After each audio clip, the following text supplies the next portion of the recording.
Aujourd'hui, il y a des mecs qui concentrent plus d'argent dans leurs mains que n'importe quel État européen et qui te disent, en fait, on va faire des essais plus ou moins sauvages pour augmenter l'humain. Mais à qui ils ont demandé? Donc, je veux dire, j'ai pas envie, je rêve pas de ça.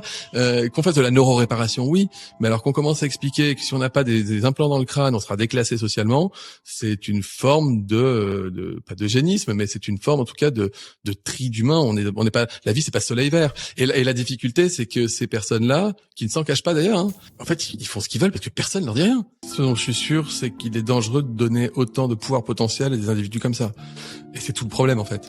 C'est qu'aujourd'hui, l'argent est réparti dans les mains de quelques-uns qui se rêvent aujourd'hui en Dr Frankenstein et qui la difficulté n'est pas qu'ils fassent de la recherche ou de l'innovation, c'est qu'ils le fassent sans aucun cadre, sans aucune contrainte et sans aucun débat démocratique. Aujourd'hui, il y a des privés comme Elon Musk qui j'ai peur, c'est que Alexandre dans les années 80, quand un grand savant a dit ce sera sans doute quasiment jamais possible de changer le génome humain, la communauté scientifique des biologistes moléculaires s'est réunie à Silomar en Californie et ils ont dit si ça risque d'être possible et quelles limites on met, quels garde-fous on met, et donc ils ont évité qu'on accède au clonage humain. Donc ils ont consenti à limiter la capacité de développement de la recherche pour éviter d'arriver à quelque chose qui était objectivement effrayant. À l'époque, on savait débattre de ces questions.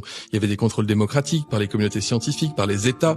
Aujourd'hui, il y a des mecs qui concentrent plus d'argent dans leurs mains que n'importe quel État européen et qui te disent, en fait, on va faire des essais plus ou moins sauvages pour augmenter l'humain. Mais à qui ils ont demandé? Donc, je veux dire, j'ai pas envie, je rêve pas de ça.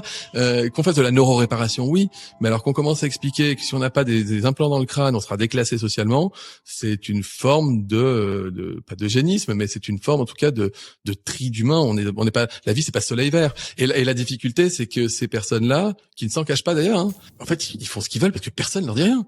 À quel moment on a vu des chefs d'État, quand ils font des conférences sur l'IA, dire les gars, ce serait peut-être bien qu'à côté de ça, on demande à l'ONU, comme on l'a fait sur le clonage par exemple, de réguler un peu ce qu'on veut et ce qu'on ne veut pas.